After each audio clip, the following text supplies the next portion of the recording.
Sabay-sabay natin alamin ang mga kaganapan na nangyayari sa ating bansa.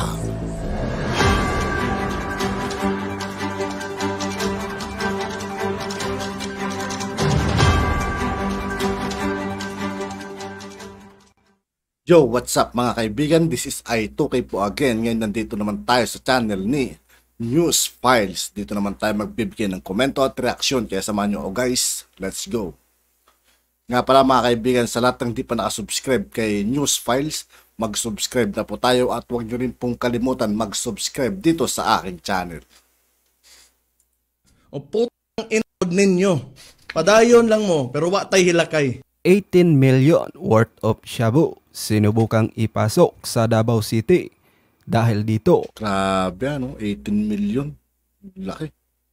hinarap mismo ni Mayor Sebastian Baste Duterte ang dalawang drug suspect sa AFP-PNP Joint Border Control Point sa Sirawan Turil District, Davao City. Nakuha sa mga suspect ang 20 pakete ng shabu na nagkakahalaga ng 18.2 million pesos. Ayon kay Anti-Task Force Davao Commander Colonel Daryl Comia, dadalhin umano ang illegal na droga sa Davao del Norte at ito ang nakakagulat. Inilagay daw umano ang droga sa ilalim ng floor mat ng sasakyan. Inilagay kasi yung bag na the entire package doon sa passenger side ng Montero, nandun sa ilalim ng floor mat. Okay?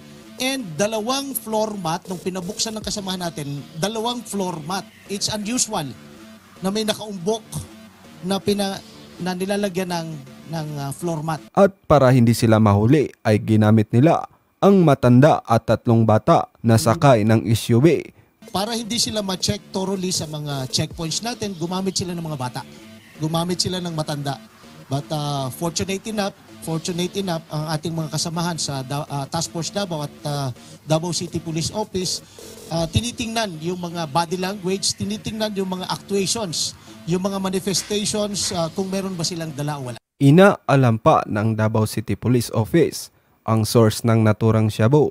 Ito na ang pinakamalaking drug apprehension sa Davao City simula ng July 2021. Ang naturang operasyon ay resulta sa matatag na koordinasyon ng kapulisan at kasundaluhan sa lungsod ng Davao. Na-apprehend carrying illegal drugs worth 9,000 pesos. And then the biggest kahapon na nahuli natin is an 18.2 million worth of illegal drugs, shabu, na na-apprehend natin around 4 o'clock in the afternoon sa Sirawan, sa ating border control points sa Turil. Ang biggest haul so far for this year and for 2 years ng Task Force Davao together with the Davao City Police Office. We already commended the troops who made the catch, who made the apprehensions. In fact, even Mayor Duterte, Sebastian Duterte was there to commend and congratulate the troops who made the apprehensions. Sinabi nga niya na maraming salamat, if I may quote, maraming salamat sa serbisyo nyo sa Davao City.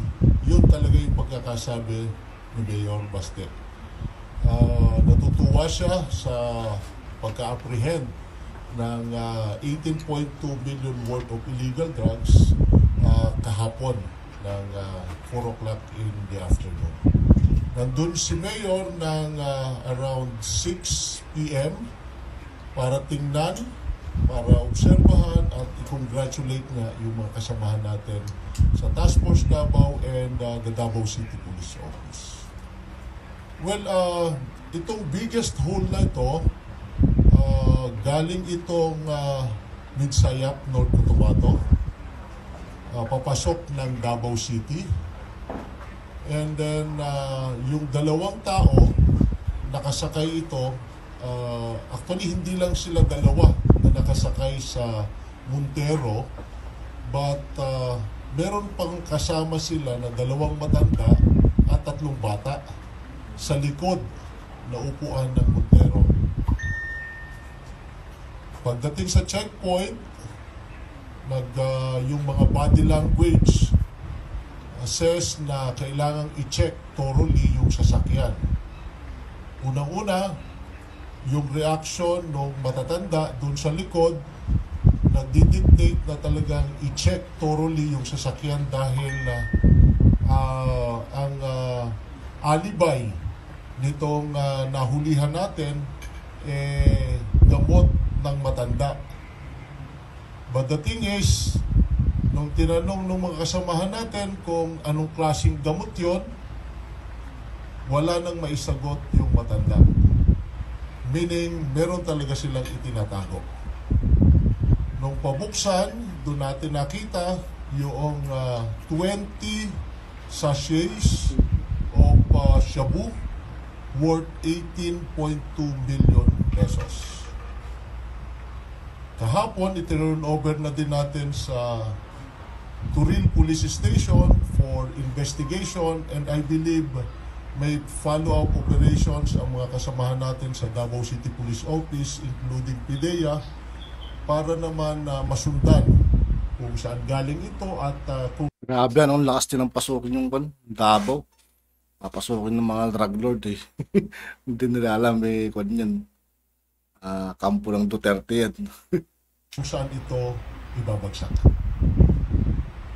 I'm now ready to answer your questions. Sir, can you identify the 2 individuals? And well, the 2 suspects, the 2 individuals, Mr. Crecil J. Lascia and Mr. Antonio Palacios Jr. They're both from New Corella, Davao del Norte. what about the other, sir, the other persons in the vehicle? Accordingly, tiya niya, auntie niya yung isa. Yung isa hindi kakilala. So parang ang nakita natin, naging modus nila na magsama at magsakay ng hindi kakilala, bata or matanda, para nang sa ganun makalusot sa strict checkpoint na ginagawa ng Task Force Davao. But dahil nga sa ginagawang stringent check ng mga kasamahan natin sa Task Force Davao and Davao City Police Office, na apprehend natin itong 2 taong ito. Sir, saan daw nila i-deliver yung shabu sa kasakali? Well, again, 20 pieces of, o 20 sachets itong malalaking sachets ito. Initially, ang sabi nila sa atin sa Davao del Norte. But hindi po tayo naniniwala na sa Davao del Norte lang, na in transit lang sila. Naniniwala tayo na mas marami pa rin ang dadalhin dito sa Davao City. And natutuwa nga ang LGU ng Davao City, Mayor Baste Duterte, sa pagka-apprehend kasi kung naibagsak ito sa mga dapat nilang pagbagsakan, marami na namang masisiraan ng ulo. Maraming krimen ang mangyayari. Not only dito sa Davao City, but also doon sa mga municipalities ng Davao del Norte. Sir, may record na ba sila na pangalawang beses na yan o maraming cases o nahulihan na ba sila noon? Well, may follow-up operation kasi yung Davao City Police Office. Tapos na.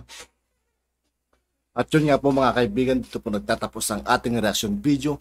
Muli, ako po si I2K ng Sundalo ng Dunggalo at 811. Maraming salamat sa patuloy na pagsuporta. Yeah, peace out.